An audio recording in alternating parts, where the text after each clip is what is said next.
Nabili na ng NCCA o ng National Commission for Culture and the Arts ang Metropolitan Theater na dating naging sentro ng sining at kultura sa Maynila. Isa sa ilalim sa rehabilitation ng teatro na napabayaan na. Live mula sa Quezon City, may report si Mariz Umali. Mariz? Jessica, sa loob lamang nga daw ng 2 taon ay maaari na muli nating makita yung itinuturing na glorious moments ng itinuturing na National Cultural Treasure at National Historical Landmark ang Metropolitan Theater matapos nga itong ibenta na ng GSIS sa National Commission for Culture and the Arts o NCCA. Tumatawag ng pansin sa gitna ng ingay at gulo sa Maynila ang Metropolitan Theater. Mula sa labas, ito ang naiwang bakas ng isang nakaraan kung saan ang Maynila pugad ng kariktan. Hango sa estilong Art Deco na laganap noon sa Europa, ang teatro ang naging tahanan ng opera, vaudeville, zarzuela at ng tanyag na Manila Symphony. There were times when we had 2 shows during the day, hapon at gabi, lalo na pag weekend, at saka palaging puno.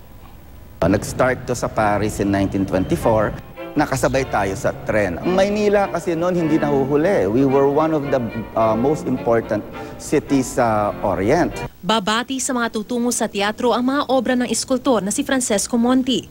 Ang dingding ay inukit ni Isabelo Tampinco at pinalamutian ng pambansang alagad ng sining na si Fernando Amorsolo.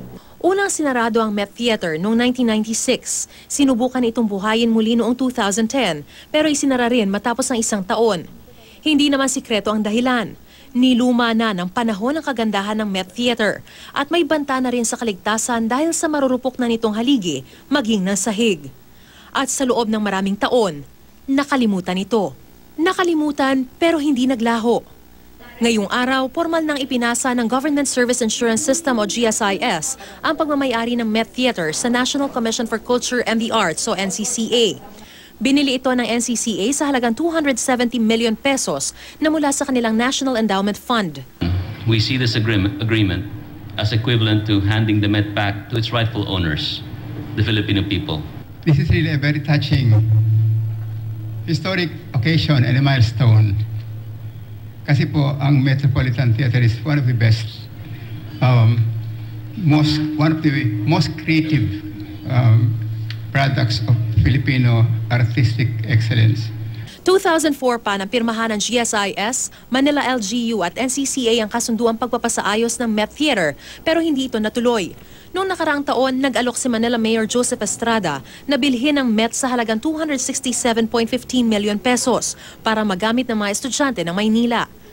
Pero alinsunod sa National Cultural Act, kailangan muna itong ipaalam sa NCCA at bigyan sila ng pagkakataong tapatan ng alok ng sino mang gustong bumili. At noong Mayo, pumayag ang Department of Budget and Management na maglabas ng pondo para mabili ng ahensya ang Met. Kumpiyansa ang NCCA na matatapos sa loob ng 2 taon ang pagsasaayos ng Met. To repair the leaks. Saka yung look at the flooding, there may be a need for retrofitting, the structural soundness of this. Plano ng NCCA na magdagdag ng exhibition gallery, pati mga theater at performance hall, kung saan maraming mapapanood ng mga cultural show at mga exhibit ng libre. Jessica, yun nga lang, mga ngailangan pa raw ng karagdagang 270 million pesos para maisagawa yung mga pagsasaayos sa Metropolitan Theater at ang pondo raw na ito ay manggagaling din sa NEFCA o yung National Endowment Fund for Culture and the Arts. Jessica? Alam mo, positive development yan. Good news, Mariz, na at least maisasalba yung isang national treasure na gusali, no? Na nakakaawa pag dumadaan ako dyan, nalulungkot ako at naaawa ako dun sa napakagandang gusali, alam mo, kaya lang napabayaan through the years.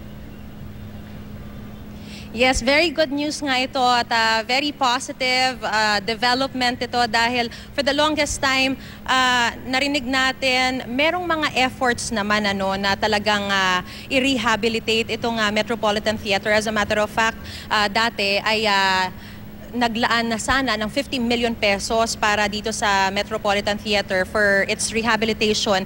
Yun nga lang ay hindi naging sapat para maipatupad itong rehabilitasyon na ito. And kung matatandaan nyo rin, Jessica, mismong si Kuya Germs ay nagkaroon din ng mga fundraising activities. Merong mga chairs itong Metropolitan Theater na ibinenta nila ng tig 50,000 pesos sa mga celebrities para lang makalikom ng pondo. Pero hindi pa rin ito naging sapat. At ngayon nga na naglabas na ng ganito kalaking halagang pondo para mabili na ito sa GSIS at meron pa rin namang mga karagdagang pondo na manggagaling sa NEFCA, ay talagang kumpiyansa ang lahat na marirehabilitate na itong isang itinuturing na national cultural treasure, Jessica. Maraming salamat sa iyo, Mariz Umali.